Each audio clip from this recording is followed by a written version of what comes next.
Kalau belum subscribe juga segera ya, supaya kita bisa terus mengikuti channel ini dan sehingga channel ini bisa jadi berkat dalam hidupmu.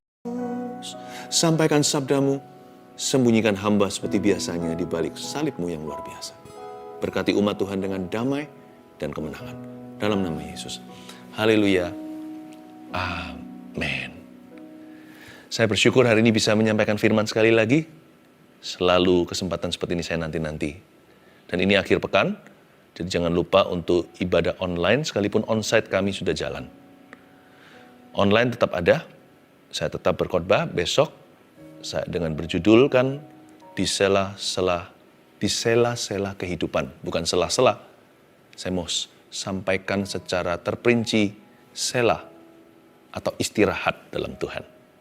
Ada hubungan dengan yang saya sampaikan hari ini. Catat dulu, live streamingnya di mana? Jangan salah, di gms.church/streaming. Dan hari ini saya juga mau bicara tentang perasaan tenang dekat Allah. Ambil Alkitab, buka di Mazmur 62, dan siapkan catatan. Perasaan tenang dekat Allah, damai sejahtera yang sejati, bukan yang semu. Rahasianya di mana? Kita buka Mazmur 62, ayat ke-1, saya baca dulu. Untuk pemimpin biduan, menurut Yedutun, Mazmur Daud. Saya kasih background story dulu. Tentunya kita tahu Mazmur 62 ini adalah Mazmur Daud atau nyanyian yang digubah oleh Raja Daud. Nah, lagu ini menurut Yedutun. Yedutun ini siapa? Yedutun adalah seorang worship leader di zaman Raja Daud. Jadi sangat mungkin bahwa Daud menulis liriknya, Yedutun menaruh melodinya. Karena orang ini adalah seorang musisi yang sangat bakat sekali. Nah, Yedutun ini di kitab Tawarik, keluarganya dia adalah usher atau porter. Mereka adalah penjaga gerbang di tempat orang-orang Yahudi, orang-orang Israel memuji dan menyembah. Kalau hari ini seperti gereja. Mereka terlibat dalam pelayanan yang sangat ordinary. Itulah si Yedutun dan putra-putri dengan putra-putra dan anak-anaknya. Mereka adalah bukan hanya usher, bahkan porter. Porter itu apa sih? Kalau kita di airport, kita mau terbang, di luar sana kan ada banyak bapak-bapak siap untuk mengangkat koper Anda. Mereka adalah kuli bandara. Nah, itulah. Jadi ternyata Yedutun ini, sekalipun dia itu sangat mulia sebagai worship leader, WL, di zaman yang tiada duanya untuk puji-pujian, yaitu di Pondok Daud yang ternama. Namun demikian, dia juga terlibat dalam perkara sederhana. Anak-anaknya pun tidak pilih-pilih ministry. Saya kasih sedikit prelude dulu. Kalau orang yang mau jadi pemimpin, dia harus melayani lebih dulu. Kalau kita bisa melayani dengan baik, kemungkinan besar kita bisa memimpin dengan baik. Dan seorang pemimpin, gak peduli semulia apa, setampil apa pelayanannya, janganlah kita malu untuk pelayanan biasa. Seperti Yedutun ini, bahkan kalau perlu jadi kuli di rumah Tuhan, untuk membantu angkat-angkat kursi. Karena kalau kita itu bisa rendah hati kita mudah tenang. Karena damai sejahtera itu reservasi hanya bagi orang-orang yang rendah hatinya. Saya seringkali menyebut bahwa humility is always the cousin of peace. Damai sejahtera atau perasaan tenang dekat Allah itu ternyata adalah sepupunya kerendahan hati. Jadi mulai dengan itu dulu. Kalau kita rendah hati di kaki Yesus, kita temukan damai sejati. Ayat yang kedua. Hanya dekat Allah saja aku tenang. Daripadanya lah keselamatanku. Hanya dialah gunung batuku dan keselamatanku. Kota bentengku, aku tidak akan goyah. Bagaimana caranya kita bisa merasa tenang ya? Tentunya harus dekat dengan Tuhan. Perasaan tenang dekat Allah, itulah satu-satunya damai sejahtera. Nah, kunci nomor 1 di sini adalah poin pertama. Memiliki Allah di dalam hati. Tulis, catat itu, memiliki Allah dalam hati. bawa Tuhan kemana-mana. Nah, Daud bicara begini, hanya dekat Allah saja aku tenang. Dia tahu bahwa itulah lokasi damai sejahtera, dekat Tuhan. Karena itu orang yang jauh dari Roh Kudus tidak tenang hidupnya. Orang yang melarikan diri dari hadirat Allah dan memilih untuk hidup bertentangan dengan firman, tidak bisa damai hatinya. Hanya dekat Allah saja aku tenang, daripadanyalah keselamatanku. Hanya dialah gunung batuku, perhatikan itu, dan keselamatanku, kota bentengku, aku tidak akan goyah. Sungguh-sungguh Daud ini sangat merasa dirinya memiliki Tuhan. Ya siapa sih yang bukan milik Allah? Alam semesta ini kan ciptaannya. Semua orang-orang baik dan jahat semuanya adalah milik Tuhan. Memang Tuhan akan hakimi di akhirat. Tetapi Tuhan yang punya, Dia yang empunya segala sesuatu. Bumi, langit, dan seluruh isinya. Tetapi tidak semua orang memiliki Allah dalam hati. Daud tahu secara teori. Kita juga tahu sih, siapa yang gak pernah dengarkan Injil? Tuhan adalah keselamatan, kalau dari ayat 2 dan 3. Tuhan adalah gunung batu. Lalu keselamatan diulang sekali lagi. Betapa pentingnya itu. Lalu kota benteng. Tapi Daud gak puas dengan semua atribut Allah itu atau semua sifat. He wasn't content knowing that God is all that. Bahwa Tuhan itu semua yang disebut tadi, kota benteng, keselamatan, gunung batu. Tapi Daud bubuhkan tanda tangannya di situ. Rasa memiliki Allah itu sangat tinggi di dalam hatinya. Berarti orang ini hatinya melekat pada Tuhan, maka Tuhan meluputkan. Maka Tuhan mendengarkan ketika dia teriak, berseru minta tolong. Daud membubuhkan tanda tangan, inisialnya ada di situ dengan kata ini. Di balik setiap atribut Allah atau sifatnya, gunung batu dia tambahin ku, gunung batu ku, kota benteng ku, keselamatan ku. Dia sangat memiliki sense of ownership atau perasaan memilikinya itu sangat tinggi. Lain cerita dengan Raja Saul. Raja Saul waktu ditegur ketika dia salah, dia nggak taat pada firman Allah. Samuel datang untuk mengkoreksi, untuk menegurnya dengan keras. Raja Saul bukannya bertobat, dia berkata begini, kasih aku hormat di depan umatku. Salah rasa memiliki. Itu umat Tuhan, dia rasa itu umatnya dia. Kasih hormat dong di depan umatku. Kalau kamu hormati aku di depan umum, aku akan kembali melayani Allahmu. Terbolak-balik. Umat Tuhan diklaim sama dia. Allahnya dia dilempar-lemparkan. Dia berkata, kalau kamu menghormati saya akan layani Tuhanmu. Tapi Daud gak begitu. Dia selalu berkata, dialah Tuhan dan Rajaku. Kota benteng dan keselamatanku. Gunung batuku. Rasa memiliki Allah sangat tinggi. Cintai Tuhan dalam hati. Dalam jiwamu harus tinggal hadirat Allah. Jangan jadikan Tuhan itu agama. Jadikan Tuhan itu hubungan. Jangan hanya hubungan pribadi doang. Hubungan yang sangat intim dengan Tuhan. Tapi Pastor Philip, saya nggak layak. Justru orang nggak layak itu yang harus masuk hadirat Allah untuk dilayakkan. Justru yang namanya orang Farisi merasa dirinya layak. Si ahli Taurat itu di bait Allah doanya munafik dan berkata, aku puasa sekian kali, aku memberi itu dan ini. Tapi pemungut cukai itu memukul-mukul dadanya dan berkata, Tuhan ampuni aku, mohon terimalah diriku. Dan Tuhan berkata dalam perumpamaan itu, orang berdosa yang berseru, yang apa adanya dengan Tuhan, yang mendekat dengan hatinya dan merangkul hadirat Allah, orang itu pulang dibenarkan. Demikian pula dengan Yudas Iskariot, kalau Anda perhatikan, dia nggak pernah sekalipun sebut Tuhan Yesus itu Tuhannya, seperti Petrus. Contohnya, Petrus itu banyak salah, tapi dia sungguh-sungguh di dalam hatinya memiliki Allah. Rasa memilikinya tinggi dan berkata, you are my God.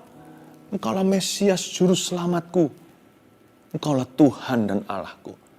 Yudas selalu sebut dia, pol-polnya maksimal hanya guru. Jangan begitu. Kalau sama Tuhan Yesus itu rasa memiliki Dialah Tuhan dan Juru Selamatku. Kalau Anda tidak pernah menerima Tuhan secara pribadi, jadikan saat teduh bersama ini waktu yang paling mulia. Ikuti saya berdoa nantinya. Dan undanglah Yesus dalam hatimu. Percayalah, mulai hari ini, Yesus bukan lagi menjadi tokoh agama, tokoh Alkitab. Dia bukan menjadi salah satu ilah. Dia menjadi satu-satunya jalan dalam hidupmu. Tuhan dan Juru Selamat pribadimu. Allah yang kekal. Raja damai. Ayat yang keempat. Berapa lamakah kamu hendak menyerbu seseorang? Hendak meremukkan dia, hai kamu sekalian. Seperti terhadap dinding yang miring, terhadap tembok yang hendak roboh. Mereka hanya bermaksud menghempaskan dia dari kedudukannya yang tinggi. Mereka suka pada dusta. Dengan mulutnya mereka memberkati, tetapi dalam hatinya mereka mengutuki. Selah. Ayat 4 dan 5 adalah poin kedua. Perasaan tenang dekat Allah itu harus ada suatu tindakan dari kita secara iman disengaja. Nomor 2, catatlah. Membatasi keluhan dalam jiwa.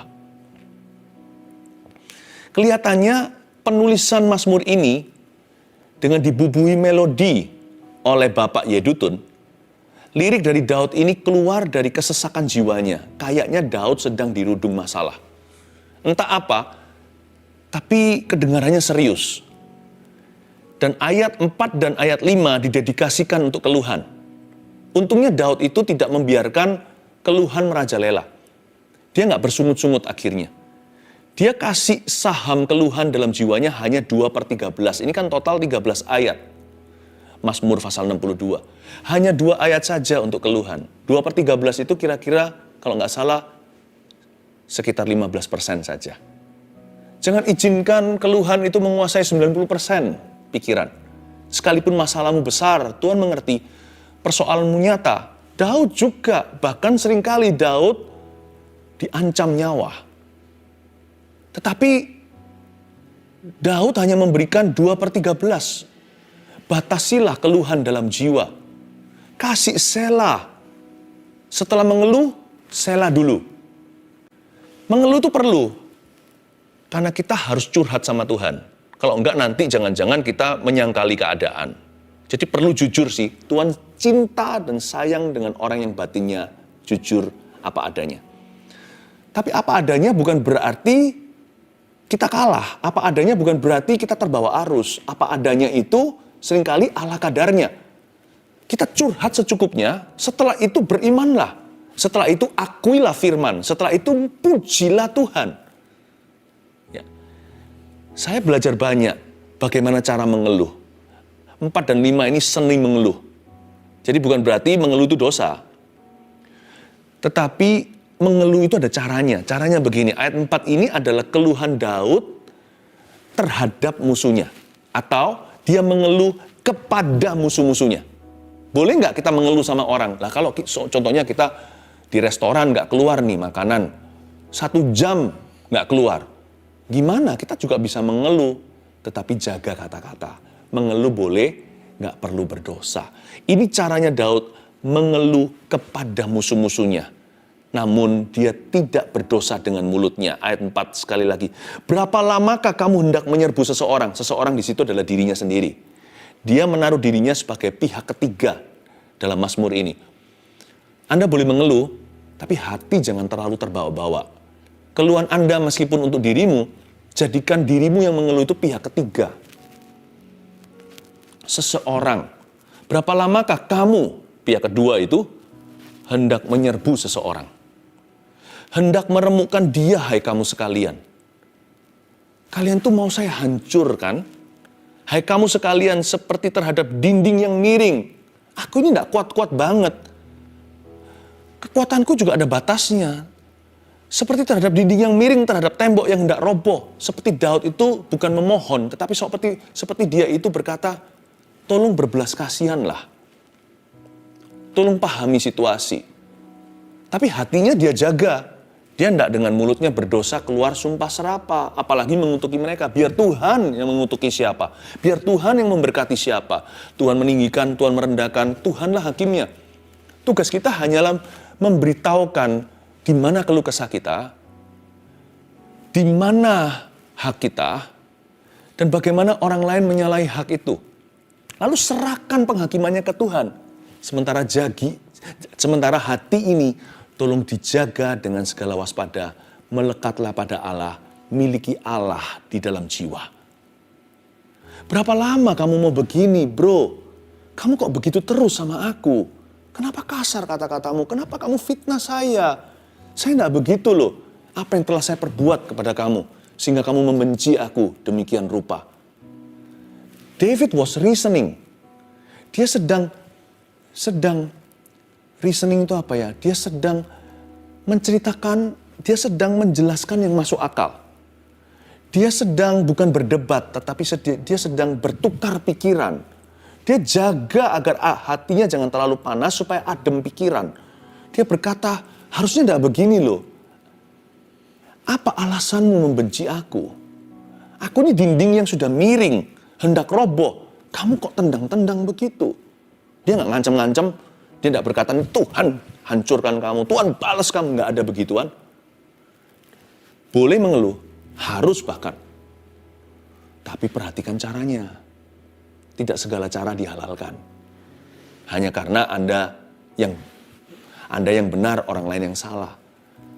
Hanya karena tujuannya benar bukan berarti segala cara diterima. Lalu ayat 5 adalah keluhan Daud bukan kepada musuh-musuhnya.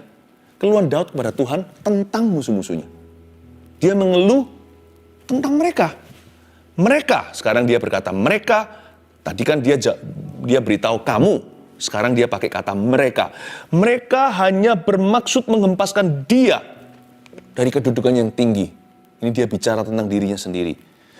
Mereka suka kepada dusta. Dia curhat sama Tuhan. Curhat sama Bapa. Dia curahkan hatinya. Di mana dia kesel sama mereka. Tuhan, mereka itu hanya bermaksud menghempaskan aku. Maksud mereka itu nggak baik. Udah jelas sekali, ini bukan asumsi.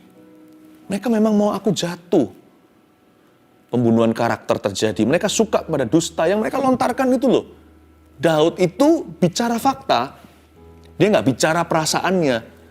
Yang mereka sebar-sebarkan itu nggak benar tentang aku. Aku nggak pernah berbuat begitu. Aku nggak pernah ngomong begitu.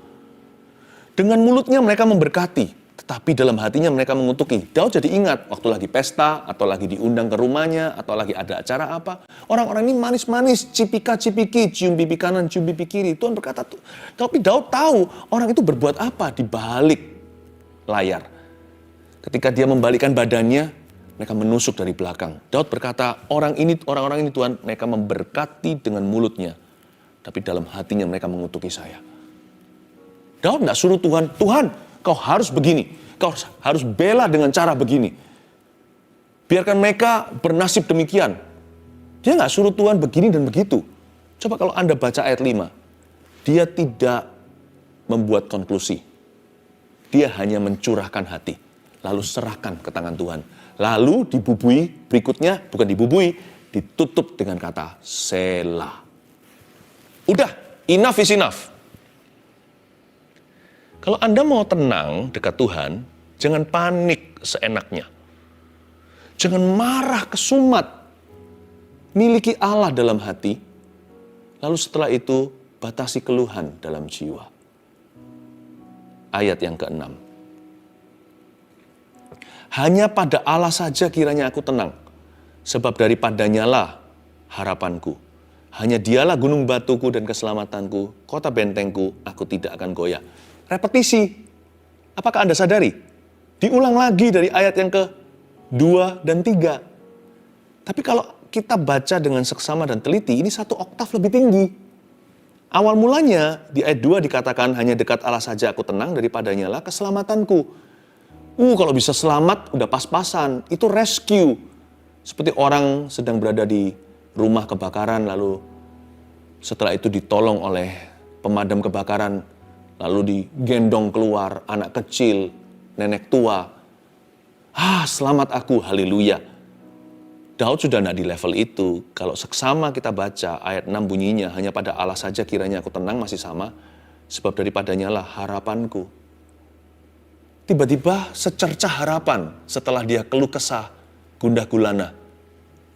Ketenangan itu cikal bakal pengharapan. Kalau Anda tenang dulu, pengharapan bisa masuk kemudian. Dengan mudah Tuhan bicara, memberi janji yang baru. Ini 1 oktav lebih tinggi. Lalu muncul kata-kata yang sama tadi, gunung batuku, kota bentengku, keselamatanku. Dengan dibubuhi ku di akhir setiap atribut dan sifat Allah. Dia berkata, itulah Allah saya, itulah Tuhanku. Daud itu percaya pada Tuhannya. Dan kepercayaannya bukan teori doang. Dengan segenap hati. Daud GR dulu. Gak apa-apa sih. Mending GR daripada ragu. Ayat 8. Pada Allah ada keselamatanku dan kemuliaanku. Gunung batu kekuatanku, tempat perlindunganku ialah Allah. Ayat 8 sekali lagi. Pada Allah. With Him. Tuhan itu begitu. Lalu dia lay claims to his Lord and God. Dia berani mengklaim apa yang jadi hak warisnya sebagai anak Tuhan, umat Tuhan, dan orang pilihan Tuhan. Boleh nggak kita mengklaim sesuatu dari Tuhan? Boleh. Sangat-sangat boleh. Asal itu tertulis dalam firman dan memang itu sifat Tuhan. Klaimlah. Karena kita berhak untuk percaya. Boleh kita percaya. Percayalah. Tapi janganlah kita menuntut. Kita berhak percaya, bukan berhak menuntut. Tapi percaya, nggak ada batasnya. Percayalah sekeras-kerasnya. Percayalah sepenuh-penuhnya, segenap-genapnya. Percayalah sejauh-jauhnya, sejauh hatimu bisa percaya. Percayalah, jangan ragu, jangan bimbang. Setinggi-tingginya percaya, sedalam-dalamnya. Selebar-lebarnya percayalah kasih Yesus. Percayalah dia sanggup, percayalah dia mampu, percayalah dia mau. Gak apa-apa. Tapi kalau ada jiwa menuntut, nah disitulah seringkali orang kecewa dan kepahitan. Kok bisa sih kepahitan sama Tuhan? Emangnya kita siapa? Ayat 9. Percayalah kepadanya setiap waktu, hai umat. Curahkanlah isi hatimu di hadapannya. Allah ialah tempat perlindungan kita. Selah. Berubah lagi nih. Sekarang Daud berada di posisi pemberi. Dia mengajari dan dia bicara ke umat Tuhan. Hei umat Tuhan, hai jemaat, percayalah kepadanya setiap waktu. Berubah dari yang awal pertama, dia memiliki Allah, dia mengakui Tuhan, lalu dia mengeluhkan kepada Tuhan tentang musuhnya, lalu mengeluh langsung kepada orang-orang yang dia bisa. Orang-orang yang bisa dia tegur. Tapi sekarang tiba-tiba dia jadi pengajar. Gimana sih ini? Gini loh, di ayat 9 ini Daud sudah mengalami kemenangan dalam jiwanya. Dia sudah tenang dekat Allah. Karena hatinya dekat. Ya, karena hatinya dekat dengan Tuhan dan sudah fokus hatinya nggak ke situ. Pada kekecewaan, ketidakadilan yang dia rasakan, gimana perlakuan manusia, atau situasi kondisi keadaan, meskipun masalahnya masih ada. Kan ini doa, ini nyanyi. Kan di luar sana mereka masih merencanakan yang bukan-bukan. Mereka masih mau melakukan sesuatu yang jahat kepada Daud. Tetapi Daud sudah menang sih. Dalam rohnya dia sudah victory. Percayalah kepadanya setiap waktu, hai umat. Dia taruh dirinya sebagai pengajar. Curahkan isi hatimu di hadapannya ya. Allah ialah tempat perlindungan. Selah. Tempat perlindungan kita, selah. Yang ketiga, perasaan tenang dekat Allah. Yang ketiga adalah melayani kebutuhan jiwa-jiwa. Paling tenang itu ya, kalau kita sudah menang. Lalu kita bisa melayani orang lain dan memperhatikan kebutuhan orang lain. You know, ministry is very good for you and me. Pelayanan itu baik untuk kita loh. Pelayanan jikalau dijalankan dengan benar, dengan sikap hati yang benar pula, akan mendatangkan damai sejahtera. Makanya pelayanan bisa jenuh itu salah fungsi ministry dalam hidupmu. Ada orang berkata, aku harus jaga diri supaya bisa melayani. Salah. Iya betul, kita harus jaga diri. Tapi sebenarnya, sejujurnya, pelayanan itulah yang menjaga kita. Gara-gara kita pelayanan, kita takut jatuh dalam dosa. Nanti orang pikir apa? Itu bukan takut akan manusia loh. Tapi takut untuk menjadi batu sandungan. Itu salah satu daripada kekang pelayanan. Betapa indahnya, ministry protects us. Pelayanan itu membuat kita itu jadi lebih stabil orangnya dan hidupnya. Jadi kalau kita mau betul-betul mendapatkan rasa tenang yang sejati dekat Tuhan, harus pelayanan. Pelayanan nggak tentu harus yang formal atau apa, minimal peduli dengan orang lain. Selama masa pandemi, terus terang saya beritahu, saya dan tim, kami merasakan sukacita, damai sejahtera. Mau tahu kenapa? Karena kami melayani Anda. Kami tidak melulu mikir tentang diri sendiri, ketakutan, jangan sampai nanti sakit. Kita juga jaga diri. Tapi kita tidak biarkan pikiran kita fokus hanya ke situ melulu. Kita mikirkan dirimu, saudara-saudaraku, jemaat tercinta. Itu membuat kita sukacita dan menambah damai sejahtera. Membuat hidup kita itu tenang. Karena Tuhan tidak mungkin akan membiarkan kita. Karena kita diam-diam di hati ada perasaan begini loh. Tuhan yang punya kepentingan kok atas hidupku. Karena hidupku jadi alat. Jadi instrumen kasih karunia-Nya. Masa Tuhan akan serahkan saya? Masa Tuhan akan serahkan kami? Pelayanan membuat kita jadi percaya diri. Dan percaya Tuhan lebih lagi. Menjadi confident orangnya. Ya, itu dia. Karena itu janganlah biarkan dirimu menganggur secara rohani ya. Sekalipun mungkin ministry tidak seperti dulu, belum terbuka social distancing hari-hari ini. Tapi sebenarnya bisa loh. Kalau kita cari-cari, pasti ketemu. Pelayanan itu bisa dalam cara yang paling sederhana. Memperhatikan orang lain yang kita sudah kenal.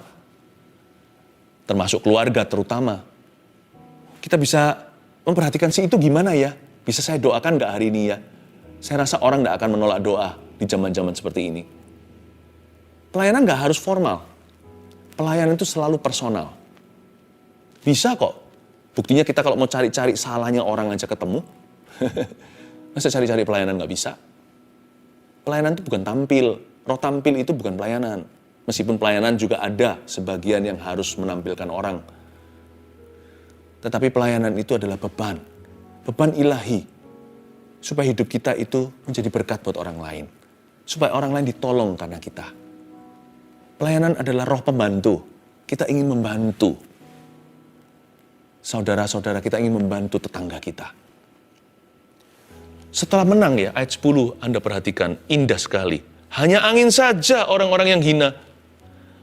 Suatu dusta saja orang-orang yang mulia pada neraca mereka naik ke atas. Mereka sekalian lebih ringan daripada angin. Apa sih? Lihatlah, hanya angin saja. Mereka sekalian lebih ringan daripada angin. Beda ya nafasnya sama ayat 1, 2, ayat 2 dan 3 dan sebelumnya. Apalagi ayat 4 dan 5. Berat rasanya dia itu lagi ngalami tekanan dalam batinnya. Ayat 10, ringan. Kayak angin aja. Terserah apa kata mereka. Kalau hati kita sudah nggak di sana, apalagi kalau fokus hati kita sudah melayani, peduli amat apa kata dunia, cara pandang mereka. Kita sudah nggak di situ, kita sudah menang. Karena sekarang kita punya attention, perhatian adalah pada kebutuhan orang lain. Aduh, segala sesuatu jadi ringan. Kalau kita hidup bagi diri sendiri, persoalan kita terasa paling berat sedunia. Kayaknya berat sekali hingga depresi mau bunuh diri. Tapi ketika kita melayani, pertama-tama melekat di hati dulu. Hati kita dekat Allah, bawa Tuhan kemana-mana. Kita batasi keluhan, kita isi dengan hal-hal yang lebih berguna. Lalu kita pelayanan. Rasanya persoalanku tetap sama tuh kiloannya. Tapi aku lebih kuat mengangkatnya. Tidak terasa seberat dulu. Malah justru kok terasa ringan ya? Kok terasa selesai ya? Angin saja. Karena kita nggak berharap sama manusia. Siapa aja yang dianggap angin di sini? Lihat, hanya angin saja orang-orang yang hina, orang yang hina. Suatu dusta saja orang-orang yang mulia. Dusta orang-orang mulia. Gini, orang hina. Kita nggak berharap pada manusia yang hina. Kita nggak berharap lagi. Manusia hina di sini mungkin orang yang tidak bisa menolong kita. Mereka yang mau, tapi nggak mampu. Jadi banyak orang itu, aku ingin tolong kamu, tapi aku nggak bisa. Kita nggak gampang kecewa kalau hati kita melekat pada Allah. Itulah orang hina. Termasuk mereka yang berkata, aku ingin lo bantu kamu untuk bisa selesaikan hutang, tapi aku sendiri juga miskin harta. Orang hina itu artinya mereka yang mau, tetapi mereka tidak mampu. Mengecewakan bukan? Di dunia ini banyak kekecewaan. Lebih banyak yang mengecewakan daripada orang-orang yang sungguh-sungguh bisa menolong kita. Tapi suatu dusta saja orang-orang yang mulia. Di dunia juga banyak orang yang mampu menolongmu tapi nggak mau. Pemberi harapan palsu. Janji-janji, nanti eksekusinya mengecewakan. Tadi janjinya mau kasih orderannya ke saya. Kok enggak? Jangan berharap sama manusia, berharaplah pada Tuhan. Kamu janji menolong aku, tetapi ketika pertolonganku butuhkan, kamu ada di rumah, di mana-mana dicari juga nggak temu. Di mana-mana aku cari kamu, kamu nggak ada. Justru di waktu aku paling membutuhkan, kamu nggak ada di sana. Suatu dusta saja orang-orang yang mulia, yaitu orang yang mampu sebenarnya, tapi nggak mau menolongmu. Paling maksimal hanya memberi janji palsu. Jangan kepahitan sama orang begitu. Ringan saja, enteng di hati. Asal 1, 2, 3 ini, perasaan tenang dekat Allah. 1 apa? Memiliki Allah dalam hati. Sudah punya Yesus enggak di dalam hatimu? 2, membatasi keluhan dalam jiwa. Miliki disiplin yang tinggi untuk berkata enough is enough. 2/13 saja. 3, melayani kebutuhan jiwa-jiwa di sekelilingmu. Tenanglah saudaraku, Tuhan lebih dekat dari yang Anda kira. Mari kita masuk ke hadirat Allah sekali lagi, lebih dalam lagi, untuk lebih dari segalanya.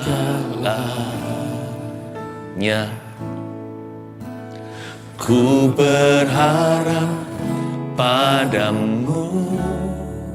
Lebih dalam lagi, masuk. Lebih dari para penjaga, mengharap fajar pagi. Begitu rindu hatiku berada dekatmu. Alangkah dalam kasih-Mu memenuhi hidupku.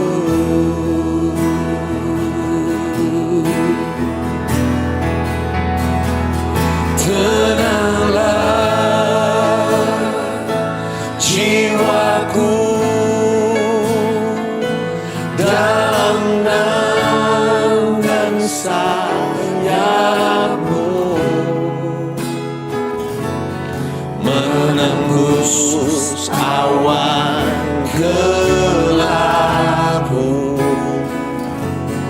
pandang kemuliaan-Mu. Selalu ku rindu lekat dalam hati-Mu, mengikuti rencana-Mu. Yesus Tuhan Rajaku. Tenanglah jiwaku dalam naungan sayap-Mu, menembus awan gelap-Mu,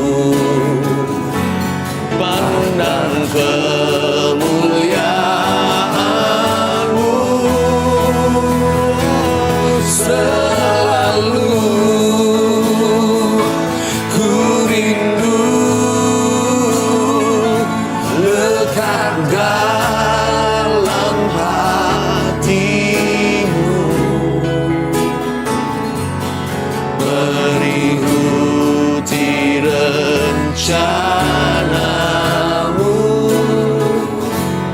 Yesus Tuhan Rajaku, selalu ku rindu lekat dalam hatimu. Selalu ku rindu lekat dalam hatimu,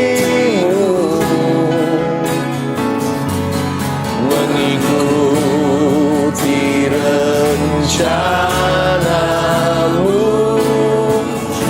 Yesus Tuhan Rajaku. Mari kita angkat tangan, terimalah berkat dari Allah Bapa, Putra dan Roh Kudus. Jesus loves you, Tuhan mengasihimu. Tenang ya, mulai hari ini Tuhan beserta. Dalam nama Yesus, amin.